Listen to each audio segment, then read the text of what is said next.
Most people will go their entire lives breathing without ever realizing their breath could unlock trauma, release buried emotions, and alter their state of consciousness. But what if just one session could change how you experience yourself forever? Welcome to the show, where we explore the edges of human consciousness, healing, and transformation.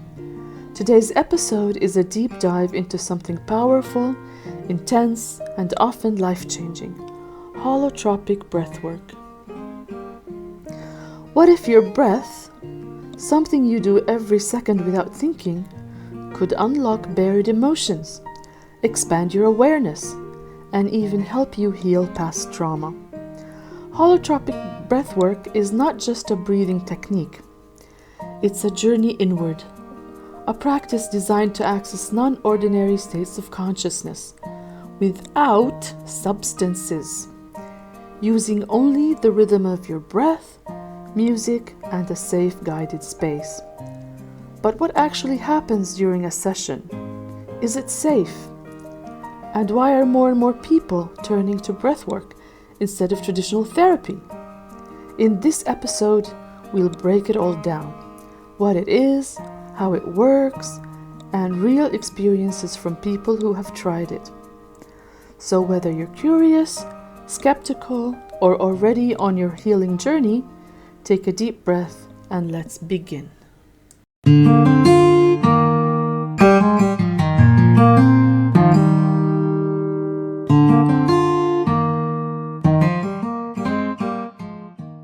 Hello, Andrea. It's so nice to see you again. It's amazing, Bushra. It's been ages, I think. Yeah. Yes. And we seem to always find each other at certain crossroads, in my life at least. So good, so perfect. The universe conspiring for us to meet. Indeed. And this is a good way to start my introduction of you, because I want everyone to know that you are Andrea Anstiss from New Zealand, my therapist, my dearest friend, my surrogate mother, the woman who accompanied me on my journey of healing for years and years. I think I did every course you invented. Makes me want to cry, Bushra. Honestly, what a journey. Like life is so intense at the moment that Yeah. it's like, what happened back then, like that must have been like 1998 onwards. And Yes. after Saudi, it's just a lot, but it feels like a long time ago as well, Bushra. Yes. Yes. That's true. It is a long time ago, but at the same time, for me, it's always present in my mind, in my heart, in my body, because I went on a journey. Like, I was trying to get out of depression for about 9 or 10 years. And then for me, the switch came on when I did rebonding of the body with you. And then consequently, we did a lot of private sessions. And that was, for me, that was how I got out of depression. And I thought I would never, because I tried everything. So again, you're my therapist, my healer, my surrogate mom. I still remember our session when we did the breathing, when you put your hand on my heart and I put my hand on yours, and we look into each other's eyes, and feeling all the love pouring out of you towards me. And so I've had the most amazing experiences with you. I'm going to let you sort of describe more of your journey as a therapist, but it's an amazing journey. You've been a therapist for, I don't know, 30, 40 years. I don't know, a very long time. You started out in the field of education. You did your master's in education. Then you moved on to therapy, and you did so many different types of therapy. Um, you started out with classical therapy, then you moved into art therapy, then you were a Hoffman process therapist, then you came up with conscious eating. You trained me to be a facilitator of conscious eating and rebonding. And then you moved And it seems now you're focusing on holotropic breath work, which is what we're going to talk about today. Uh, can you elaborate a little bit about your, your First of all, thank you. Like that is just that intro is extremely touching. And I hear people say that on podcasts, and now I'm really experiencing it. It's like I want to cry. it's like I'm gonna make you cry. So touching. And it also it's like, oh, it's all been worth it. It's like such a journey. It's just such a journey. What can I say? Yeah, I started out as a primary school teacher after I'd done a bachelor's in history. So no master's at that stage. Ah, okay. Yeah, so then I did all sorts of somatic trainings. I was living in Australia for a while. I was living in London. So I did rebirthing, which is kind of like an original practice of breath work. I trained to do that when I was living in London, and at this stage, I'm like 27 years old. And then I was, really into yoga, and I was really into massage and all of the somatic, and then into Reiki when I moved to Oman after London. So the sort of very somatic stuff, and then. At one point, when we were living in Saudi Arabia, then I decided I'd do my master's degree in transpersonal psychology. So at Ah, that point, I okay. was about 38 years old, yeah. And then after I completed that, and there was all the drama that went on in Saudi that I've talked to you about, and kind of parallels a bit with the drama that's going on Right now, because now. just for our listeners, we're in the middle of this day 13, I think, of this American Israeli Iranian Iran. situation. Yeah. And we're living in Dubai and it's intense.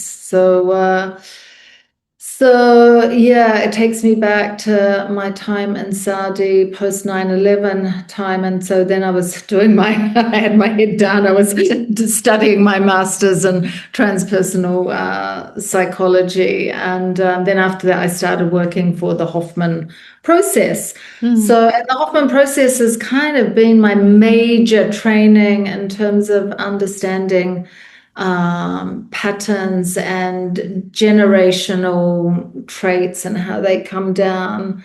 Um, So and can you so my just say a yeah, few words about the Hoffman process? Because that's a whole nother episode. But like if you yeah, it's a whole nother episode. So I have my book because it's like, the Hoffman process, I really talk about it. And it's especially the first sort of three chapters where I go into, what are those tricky traits? What are those patterns that we inherit from our our parents? And so the Hoffman process is about really identifying what those traits are and really creating space between your core self and those traits so that those more difficult traits, negative traits, if you will, are no longer running you. But we take those patterns, those traits on as little children. We have no choice. We absorb what's in our environment. We want to become like our mum and dad so that we get their attention. And sometimes we take on, the great stuff, but we also take on the the difficult stuff. negative. So the Hoffman process is about identifying and letting them go and making a connection to your spiritual self and also looking at the addiction piece and really making friends with your inner child so you can bring on the fun and the play piece. So yeah, it's a very profound experiential 7 days Mm. residential. You have So to I actually go and live in a motel with your therapists, and they're with you 24/7 almost like and you do the whole and exactly it's that. available in England and in Spain, I think. It's available all over the world and it's been going for donkey's years, like more than 40 years. Wow. Yeah, it's been going for a long time. And also, um, yeah, so we taught it here on an island just off of Abu Dhabi, and we also facilitated it in Bahrain. And then I was going off to the UK to facilitate it. And it was just very, very powerful, profound, worked with amazing people, and then met amazing, the clients, Yeah. students were amazing. And yeah, it's a great network. So I was so happy to do that. And I did that from about 2007 to 2013-ish, I think. Yeah, things turned to custard in my life at about 2011. And then the couple of years after that, I stopped doing it. But yeah, had a huge impact on the way I Wow. work, especially on the way I work in terms of my one-on-one therapy clients. Yes. The Hoffman process therapists are so well trained, um, probably like the top in the world. Um, so you did the Hoffman process until almost around 2013. Yeah, and sort of before that, like at the same time I was doing Hoffman, I can't remember exactly, but I started working with my friend's former husband, with Dr. Yahya Kabil, doing holotropic breath work. And Yes. I'd already been introduced to breath work, and I'd attended some of his and Cyntha's breath work. Like way back in 98 and 2000. And so then I started working with Yahya when Cynthia was no longer working with him. And so I was kind of like an apprentice with Yahya for years and years. And then I did my official holotropic certification in not until about 2017. And I guess I do get a bit irritated with people because holotropic is almost a bit like become like a brand, like Electrolux vacuum cleaner. So people go, oh yeah, I'm a holotropic breath worker. Oh yeah, let me get the Electrolux out. It's like it's a proper certification. It's not just a general application to anyone doing Yeah. Yeah, full we on will certification. we Yeah. will get into that more. But before we go on to the holotropic breathwork, I want to point out that there was a good amount of time where you taught rebonding of the body, and Yes. that's another episode. But and then, based on rebonding and some of the other work that you were doing, you and Helen Wade, big shout out to Helen, you together created conscious eating. Can we just say a little bit about that work before we go Yeah, dive sure. into fully into holotropic breath work? I so appreciate you naming all these courses that we taught back in the day, for sure, because Because I because took all of them. because now I have all of this information and I have this slight gap in my life with everything going on at the moment. And We it's all like, do. Our brains are kind of foggy. exactly. It's like, okay, I need to get all of these incredible workshops with the help of AI onto a platform and make them available for 50 dirhams or whatever so people can work through these on their own. It's like I need to get up to date. And Interesting. I was like conscious eating, and we did inner child with Lisa, and then I did Oh, shame yeah. workshop, healing shame, and we did, yeah, the conscious eating working with Helen was fantastic. So it's like, and Helen and I have threatened for a long time to actually put that together as a course more available for And it's everyone easier online. now. There are all these tools that can just put it together for you and you just tweak it and bam. It's much easier. It's much easier, but I probably need some extra help. Yeah. That help is always available. Yeah, so yeah, a lot of amazing courses, but for me, the ones that stand out the most are rebonding of the body and conscious eating, because I went through them as a client and then I went through them as a trainee to become a facilitator. Rebonding of the body really impacted my life. So it was created by Dr. Uh, Diana Mulvihill. Yeah. the foggy Yeah. brain again, Dr. Yeah. Diana Mulvihill from Canada. And I think she was in Saudi Arabia at the same time as you, and then she trained you. So it's Exactly. a fantastic program where it's an integration of art therapy, visualizations, um, um, Cognitive mindful. restructuring, like Yeah, just, almost like that tapping through and changing your beliefs and shifting your emotions and just re-owning parts of your being and parts of your body. So it's especially And helpful for trauma trauma, survival. exactly. And especially when she started with three sisters who were sexually abused. So those were her first group, and they did so well that then the program grew to different kinds of abuse and different ages, and also she applied the model to addiction. So that's another episode, and also conscious eating. You and Helen created it together. Can you say more about that?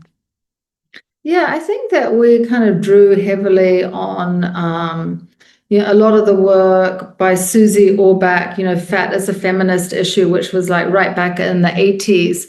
And it's like really listening to your body, tuning into those physiological cues, getting off the treadmill of dieting, trusting your hunger, listening to your body, eating food that you love, but also, trying to have reasonably healthy food, not processed food, stopping when you feel full, and filling your life up with amazing stuff in between, and then working on all those emotional eating cues.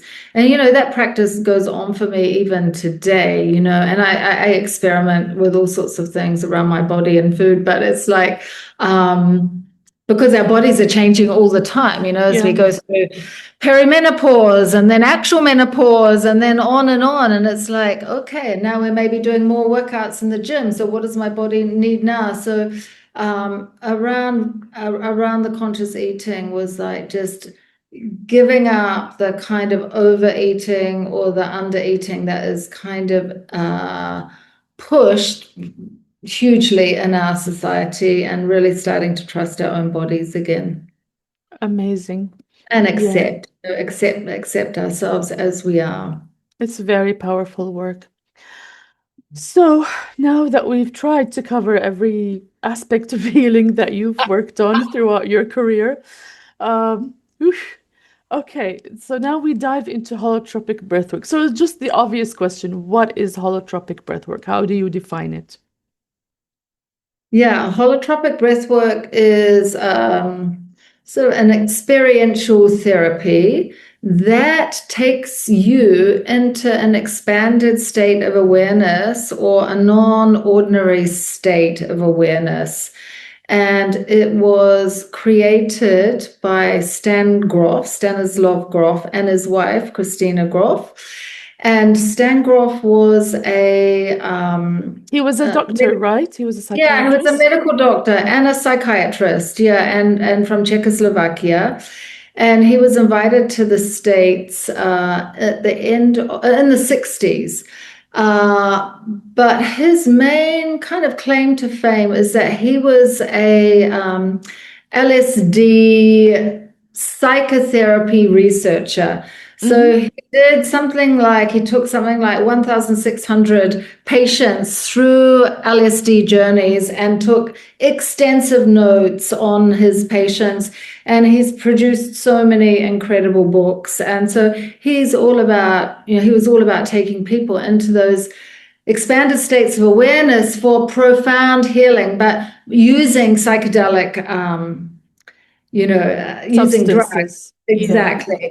And then what happened is that in the end of the 60s, those drugs were outlawed. So in Mm. America. Mm. So then they had to figure out, okay, how can we give people that expanded state of awareness, a similar experience, but without, doing something, we need to With do something drugs. legal. Exactly. And so then they looked towards indigenous tribes and figured out that the breath and that rhythm, going inside, percussive instruments, amazing music, plus the breath, plus the body can take us, and a safe and sacred space can take us into those non-ordinary states. And Mm. so they developed it, and it changed a few times to become the kind of version of holotropic that it is today. Today. Yeah. I mean, I remember reading Dr. Stan Groff's book, and I mean, that was a very long time ago, so I really don't remember the details, but it was an amazing book. I remember him talking about going into hospitals and working with patients who were just forgotten, just left to live in the hospital for the rest of their lives because they weren't getting better. There was no improvement in their condition. And he worked with them, and it actually helped them heal and be reintegrated into society again. He wrote many books, Yeah, of Bushra. course. And Yeah. so the one that I remember is one that he co-wrote with Christina, and there was a lot around her healing around, she had alcohol addiction. So it was a lot about how holotropic helped her heal around her addiction and get to the trauma that was underneath the addiction. And it was very powerful. Yeah, very powerful. Super helpful to have a safe, sacred space to express. And that's what Stan Groff said. It's like we heal our emotional body by full expression. So, talk therapy takes us so far.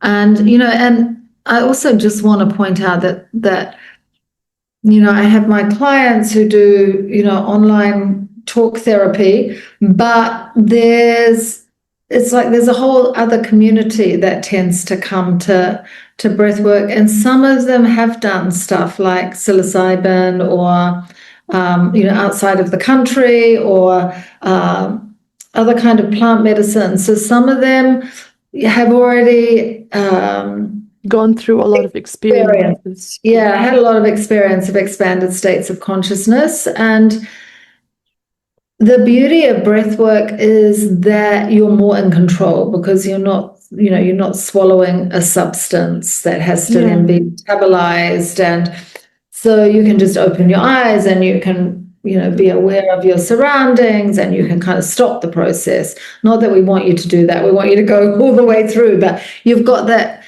agency, over the experience. And so that is fantastic for those of us control freaks, which are many of us at this point. Yeah. Okay. So, like the last question I can think of right now is, I know that you've done so many different kinds of therapy that we just talked about in the beginning, but I noticed that now you're in a phase where you're focusing mostly on breath work and on Hawa. Is that true? I mean, I don't know if Yeah, I don't know that that's absolutely true, but I have been teaching some breathwork facilitators, Hawa breathwork facilitators, so other people can integrate breathwork into their coaching practices, into their therapy practices, into their yoga teaching practices. So that's been really a joy. I taught about 8 people in New Zealand and just now 6 people in Dubai.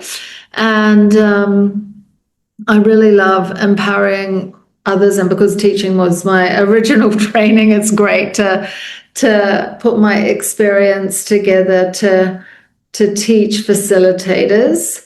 But I continue with my one-on-one therapy clients, and I love that work, and I love working with the expats, and I love working with the Arabs, and so yeah, kind of following pretty much the outline in Juicy Life, where we look at, the patterns, the traits, and do the deep healing around the addictions, and reconnect with this, help them to reconnect with their spiritual self, and work on their usually people come when they have relationship stuff, and some of those people do cross over to breath work, but oftentimes they remain quite distinct communities of people. So let's talk about Juicy Life a little bit. So how did that come about? Juicy Life. I'm so proud of Juicy Life. I have it in the Magrudi's and Sakim and the Waitrose in that Waitrose set of shops. And so I go and on Amazon as well, right? And on Amazon, yeah. Amazon is more important than Magrudi's. But whenever I go down there, I'm having a coffee with some friends. I go to Magrudi's. I say, "Can you put Juicy Life at the front, please?" Yeah. local author. So the Filipino guys know me well. Yes, Yeah, I very think exciting. I'd always Tell us wanted the to. story of Juicy Life. Yeah, I'll tell you a story. I mean, I've always wanted to write a book, and I'm sure back in the day, because you remember I interviewed you for that book called Light Under the Abaya. That never So got published. I should go back and finish that. But it's like I wrote Light Under the Abaya, which was about Arab women healing their challenges, their traumas, their difficulties, like what their individual processes were. And so I did research on that. And then I thought, no, I'm going to do my memoir. And then I did that with a huge detail, and it took years. And then I was like, I'm not going to publish this. And then I was, God. I know. And then You have to wait for everybody you know to die first.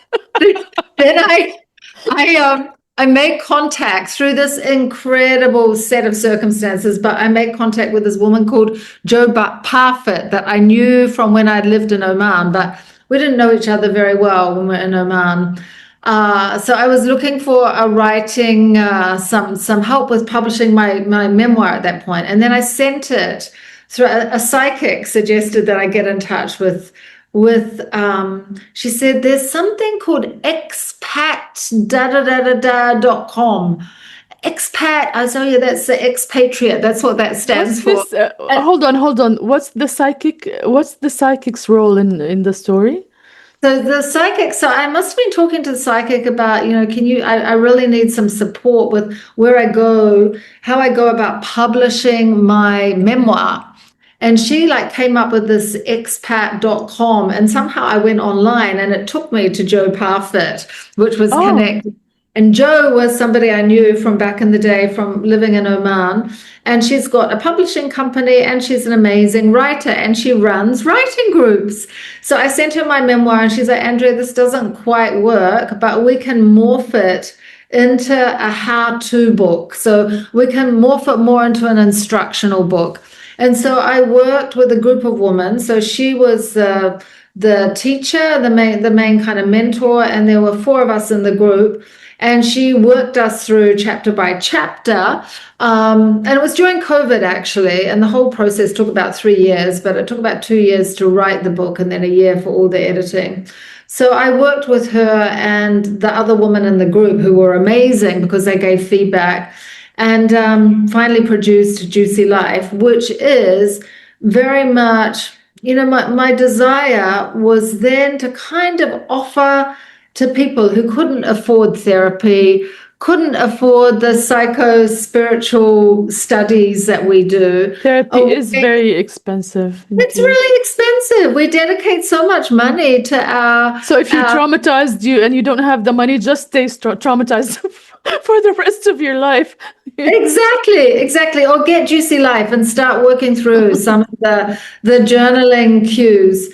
So so that was like my offering. It was like, this is my offering. This is the work that I've developed, and it kind of, the way that I generally work with people, it kind of came together in a bit of a hierarchy, almost like a bit of how do we say it? A structure, a very clear structure. And it's not that I necessarily follow that structure all the time, because I meet people where they're at, but it's like the structure came to me. And so the book follows that structure, where you look at the patterns from, what patterns are, you look at the patterns that you imbibed from your mom, from your dad, then from your ancestors, and then from trauma experiences, shame experiences, lack of boundary experiences. And then you work through all of that in many different ways: journaling, movement, breathing, meditations, and then you come out into the light. So at the end, so it's just a way, it was my offering, really my offering, so that somebody in in India can get the book on Amazon, and they can work through it for 70 dirhams or 80 dirhams or whatever it costs. And then after the book was published, you also did the online workshop Juicy Life. I did, I did with you. Yes, I did, Bushra. And then I also, that's also one of those workshops that I need to put online for people to do the self-paced. So that's one of the many. I haven't actually redone that. And ideally, if anyone out there wants to help me, universe, I need to put it on Audible. So I need some help with putting on Audible It would because be my great on Audible. yeah, I would love it on Audible, whether it has my voice or It can be somebody done with else's. AI also. I mean, if you have it as a PDF, there's this app that can just read it and turn it into a human voice, you know. So there's so much out there right now. So everybody out there, help Andrea. But Juicy life. yeah, I wanted to say that the actual face-to-face workshop was very important because many times we buy books or we buy online courses in the format of videos that we have to watch by ourselves, and then they just end up sitting in our computer, or the book just ends up sitting on the shelf. But then when there's that workshop, then you have to read the book. You can't just say, "Oh, okay, you know, I'm just gonna read it in the summer. I'll take it with me on vacation and read." Oh, you know, you have to actually commit to reading certain chapters on certain days and doing certain exercises. So it's very powerful because yeah, we all fall into the trap of buying books and courses and then just letting them pile up. And because when it's self-study, really, it's very easy to get lazy. So I feel that that's very important also. I mean, it takes up a lot of your time because you have to do it face to face, but at the same time, because I know I'm going to see you on such and such night, and I don't want to show up in that group meeting and be the one person who didn't do the homework or, you know, so it's kind of motivating to do it that way as Yeah, well. yeah. And also it's really, even though we're meeting online, it would also be nice to do it in human form, which is, I'm going back now to breath work. It's like, I really love the idea of doing breath work when we're all the bodies are in the same room Yeah. together. And in terms of our nervous system, I think that is incredibly helpful. So yeah, no, Juicy Life online was fun to do, but I haven't re-offered it because it takes a lot of time and Yeah. effort Yeah. and for everyone to be showing up, and to, how we travel, we come and go here. We've got to have people there for 6 or 7 or 8 weeks Yeah, you in a have row. to do it So, during the school year where people have exactly. to be there with their kids in school and stuff. Yeah, it's tricky. It's a bit like a lot has to come together for it to actually happen. But I find that for me, it's when there's somebody, that I have to meet face to face and talk to, it gives me more of a reason to do the work and not to, procrastinate. So yeah. Amazing. Is Bushra, there thank you anything so else you much. want to say? Is there anything that I forgot to ask you about, or something that you want to add? I don't know if there's anything I want to add. I just want to say thank you to you. This has been so amazing. Like, it's It been was so fun. wonderful. And also, I've been talking about it for so long and never really nailing the date. And then in the middle of all of this, I was thinking my brain has gone a little bit into to freeze shutdown with everything that's going on. All of How's that us. going to be?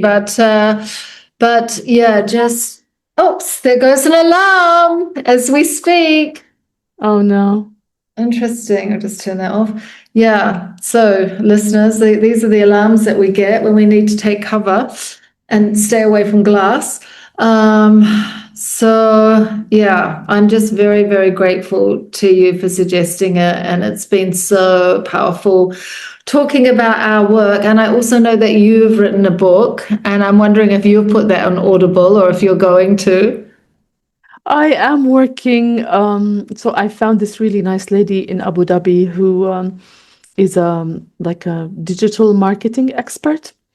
And so what she's having me do, like I'm just totally following her blindly because I'm really, like sales are not my strong suit. So I would just want somebody to tell me what to do.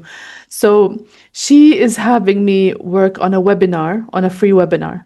So that's what Okay. I'm preparing right now. I wrote the book and I also made like a video course version of the book which is like a summary of each chapter in a video.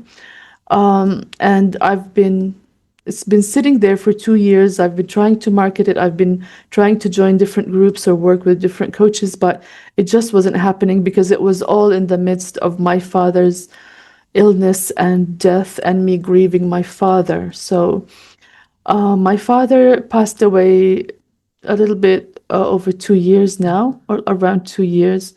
And I feel like now I'm just starting to come out of that grieving process and trying to join the world of the living again. And so I found this lovely lady, and the webinar will be coming up soon. So So cool. I'll Well, I keep look forward ever to your webinar. posted. Yeah, that's Thank amazing. you. That's so good. That's so good. Yep. Fantastic. So I don't think there's anything else I want to say except for a huge thank you to you, Bushra, and Thank to you your so big much. heart and to your Gemini spirit. It's just so good at the chit chat.